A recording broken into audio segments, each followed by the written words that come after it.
வணக்கம். நம்ம குழந்தைகளுக்கு கதை சொன்னதுக்கப்புறம், அப்போ இதிலேருந்து நம்ம என்ன தெரிஞ்சுக்கிறோம் அப்படின்னு கேட்போம். அதாவது நீதி கதைகளா சொல்லுவோம்.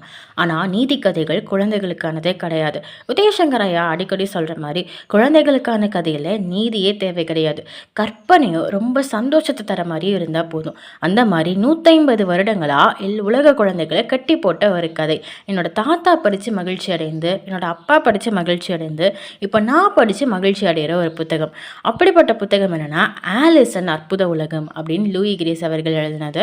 இதை சென்னிவளவன் ஐயா தமிழில் மொழிபெயர்த்திருக்கிறாங்க. ஆலிஸ் அப்படின்னு ஒரு பொண்ணு இருக்கா அவங்க அக்கா கூட. அவங்க அக்கா படிக்கிற புத்தகத்தில் படமே இல்லை. அதனால இவளுக்கு ரொம்ப எரிச்சலாக வந்துடுது. சுற்றி முற்றி பார்க்கும்போது ஒரு முயல் கோட் சூட்லாம் போட்டு கையில் வாட்சை வச்சு அதை பார்த்துட்டு வேகமாக ஓடி போய் ஒரு பொந்துக்குள்ளே விழுது. இவளும் அதை பின்தொடர்ந்து போய் உள்ளே போய் விழுறா.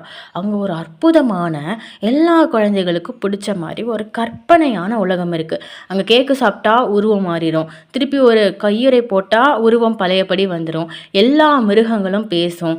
எலி நீந்தும், பறவைகள் நீந்தும். இந்த மாதிரி ஒரு வித்தியாசமான கற்பனையான உலகம். இந்த மாதிரி அந்த கதை போகுது. அதுக்கப்புறம் அவள் எப்படி தப்பிச்சு வரா அதை பற்றி தான் அந்த கதை. இந்த மாதிரி புத்தகங்கள்லாம் படிக்கும்போது தான் நம்ம கற்பனையை நம்மளால் வளர்த்துக்க முடியும். நான் அடிக்கடி வாசிக்கிற ஒரு புத்தகம். ஒவ்வொரு தடவை இந்த புத்தகம் வாசிக்கும் போதும் நான் அந்த உலகத்துக்குள்ளே போயிட்டு திருப்பி வெளியே வர்ற மாதிரி எனக்கு ஒரு உணர்வு வரும். என்னையே புதுப்பிச்சுக்கிற மாதிரி ஒரு உணர்வு வரும்.